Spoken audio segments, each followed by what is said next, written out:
For more on this, the editor-in-chief of BNE IntelliNews, Ben Aris, joins us from Berlin. Hi there, Ben. When Vladimir Putin says he will take adequate military technical response measures, what exactly is he talking about? What could those measures be? Well, the first thing to understand is that Russia has very little interest in actually invading and annexing the whole of Ukraine. What's going on here is slightly more complicated. It's a credible threat of force, and Putin's goal is not territorial expansion or to rebuild the Soviet Union.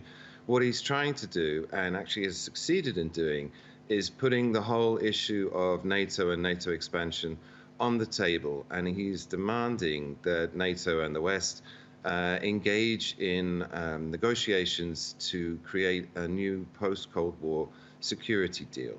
And he's been complaining about this for years. I mean, the story actually goes way back to about 2003 when relations with the West started to deteriorate.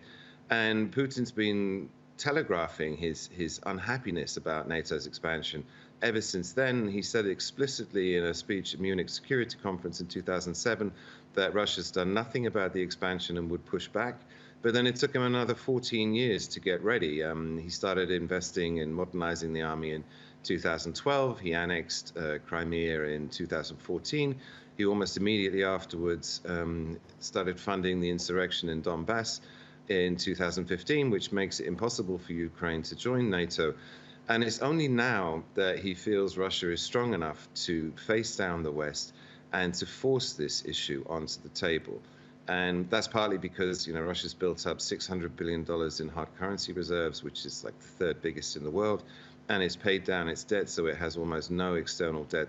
And those two things together make it almost impossible to sanction Russia. Plus, its army is strong. I mean, it's as strong as any European country.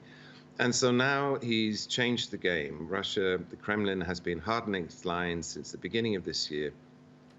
And they're saying there's no more sanctions, no more NATO expansion, and he wants a deal. And as you've heard, I mean, Stoltenberg is proposing a summit.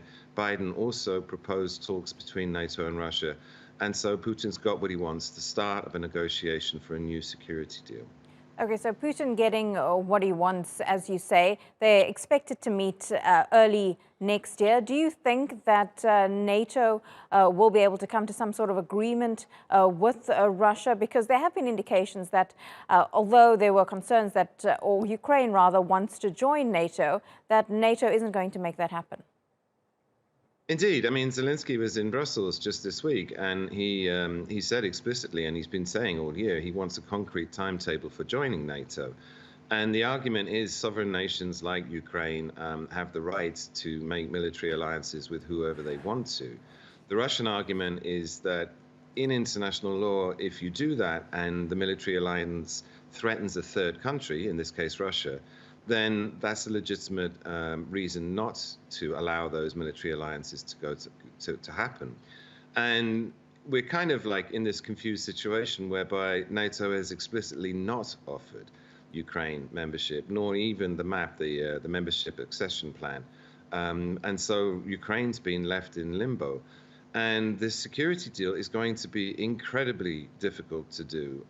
NATO is probably going to refuse to not accept an application by Ukraine eventually, but they haven't done so now.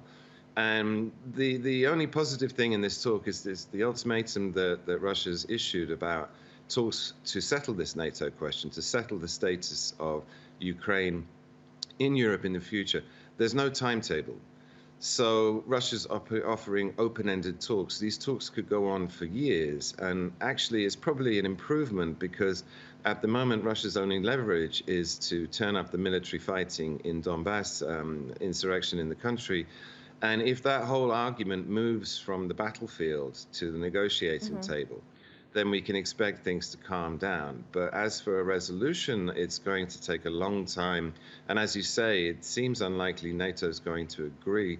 So the only other possibility is that Russia is part of the demands that it's issued in the last week include restrictions on itself, include not doing military exercises.